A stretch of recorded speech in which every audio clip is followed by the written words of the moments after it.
Good day everyone. Today I'm going to show you how to install the community mod for Rainbow Six Tree as well as the multiplayer mod and then some optional mods that are made for the community mod. So let's begin. Now if you scroll down below this page, you're gonna find an all-in-one guide for the community mods. And in this page, it's where we're gonna get our installation files, such as the main community mod and the other optional files, as well as for the multiplayer ones. So you go over here and click this link. It's gonna direct you to a Google Drive page, and you're just gonna install whatever is there. It's gonna be 4 gigabytes. I already have it installed, so I don't have to do that again.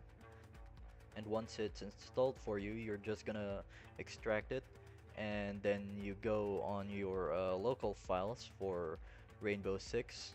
But first, let's make 2 copies of your game files. One is gonna be just called Rainbow Six Tree Gold, and then one is gonna be Rainbow Six Tree Gold SP. So you open up the folder that you just extracted. You see all these files here. Just gonna select it all and then copy that and paste it into the SP folder that we just made.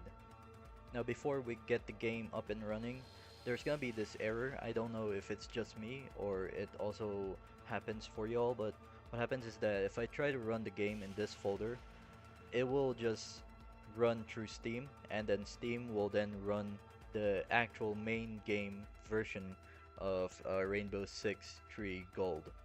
So what I did was actually to rename the SP into not having SP by its end, and the main game having main on its end. So it's kind of like slightly different, and Steam won't think that that one is the main version of the game anymore, and they'll just be like tricked into opening up the SP one that we just renamed into having no SP by its end.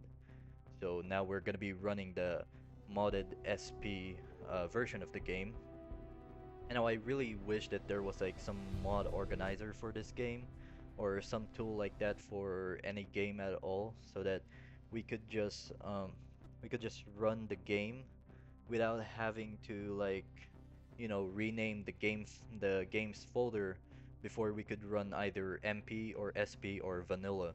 I really wish that there was something like that, but I'm not really a rocket science to this, and I'm still very new to Rainbow Six. I just bought it like days ago, and I'm just doing this video for a friend, really. Also, on a side note, when you first boot up the game, it's gonna be like this. It's gonna be small. Maybe not for you, but it was for me, and it still is for me. You're not gonna want that. So what we're gonna do is hold Alt, then press Enter, and if nothing happens, if it doesn't zoom in where it's not even fixed on the right position, then do try again. Click around, click on the game itself that's running, then press Alt Enter until it either crashes or zooms in the game. And after it crashes, or if it doesn't crash, just close the game if it doesn't crash. But you can also let it crash as well. You can then just boot it up again, and then it will be working fine on full screen. Do note that this is gonna happen every time you boot up your PC, you restart your PC or whatnot. You're gonna have this on the first boot up of the game, and you're just gonna have to get used to it. Sometimes it could even happen even if you haven't like shut down your PC or like had a newly booted up PC. So yeah. So now let's get back on track and then finally complete this for the single player.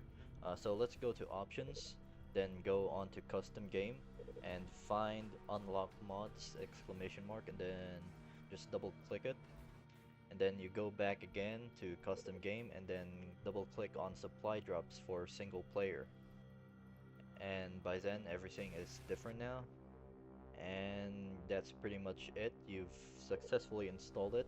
Now let's just go ahead and quit it for one more final step. You're gonna go to the local files of the game, go to system, find this file called openrsv.ini, then find the section called for start mod, and then after the equal sign, just type in supply drop. By then, when you boot up the game, it will always boot up the mod.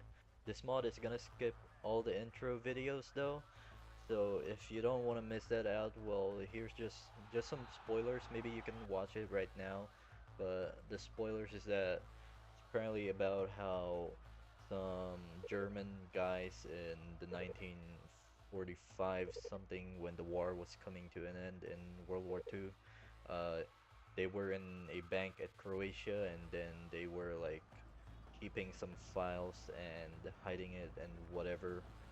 They were yeah, yeah, that was pretty much it. And apparently on 2005, uh, I guess the same German guy, somehow looking young as ever than he was, proceeded to like get the documents, and I have no idea. It was about like how this not I mean sorry, about how this German stuff was related to like the terrorism that Rainbow Six has to face and whatever.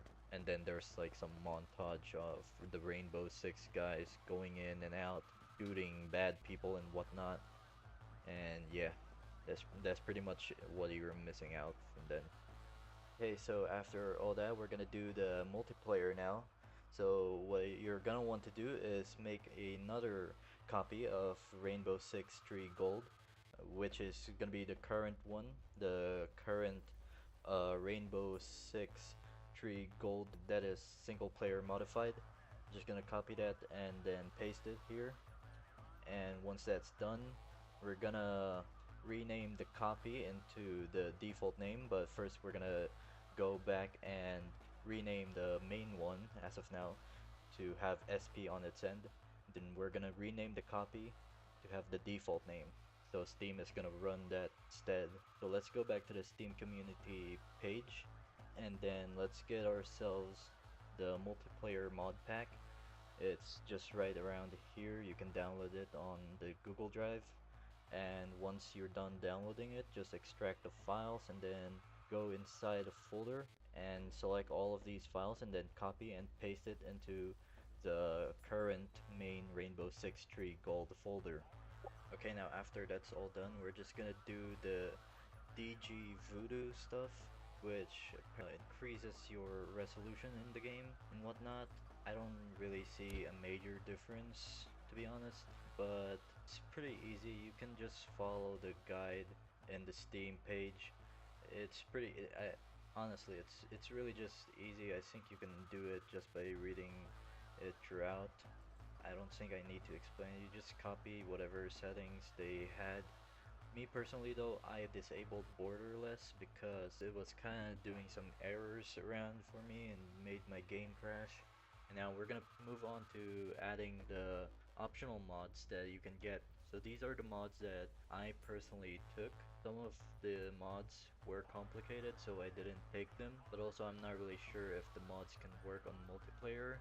It's pretty easy to get the mods. You just go to the Steam page and then click on each of the mods that you want, or whatever the mods I'm taking right now, and then there should be a link to a Google Drive in each of them. You just download that and then extract them to a folder of some sorts, and then you just pretty much open them and take the folders inside. But there is some kind of a rule though. Like there are things that you have to install first instead, and things that you have to install last. So my order was installing the custom maps pack,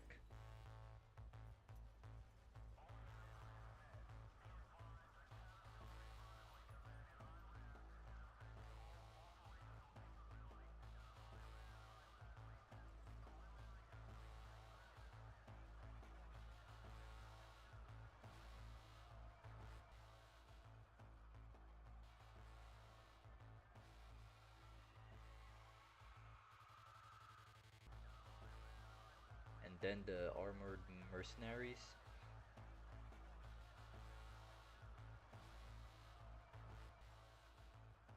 and then the custom enemies last.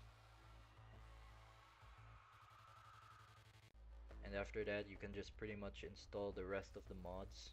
But there is also another rule where you must really read the folder names, because if the folder names aren't really related to what you're seeing in the main files of the game, then you probably shouldn't copy and paste them into the game.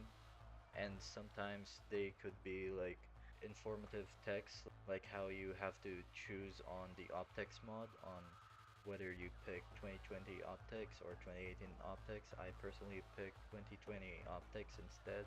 Or hip positions, in which you have to pick either immersive mode or wide FOV mode. I went with the immersive mode, of course. Another rule is that if you see supply drop instead, then you're just gonna have to copy that and then paste it inside the mods folder of the game instead of just pasting it directly to the game's file folder. And after that you're pretty much done, but you might also want to consider taking their user.ini fixes and additions file, in which you download it, then you just copy it, then paste it to save profiles, and just replace the user.ini file in there. And you're gonna do this for the multiplayer or single player folders of the game. And same as the DG Voodoo stuff, but I'm pretty sure you probably get that by now. Just apply them accordingly to both the single player and multiplayer folders of the game. And now you can go ahead and enjoy the game along with your friends. I'm not gonna show like a tutorial on how to set up and host the game though, because I don't really have the time for that. You can probably figure it out if you've been into like Hamachi or Redmond stuff. I'm pretty sure you know how to work on those, but there's also a guide on the Steam page which you can read, and it's probably just easy enough. This was pretty much made just for my friend, trying to help them out set up the game, because for me the game didn't work as in vanilla because of a lot of compatibility issues. I couldn't really get it running, it was just glitching around my screen, so I just opted out to, you know, just get a mod instead that fixes and adds more to the game. I hope this video was very helpful to y'all, and I hope you could have fun with it. The game goes on sale on Steam very cheap, but I also think that a retail version of this game would be much better to do so, since if you ran the game it won't have to go through Steam and then Steam having to play the main version of the game instead. So you can then just have shortcuts on your desktop that is actually dependent to each of those folders, local files and whatnot. So yeah, that's pretty much it. Leave a like, comment down something that could be helpful for this, and subscribe.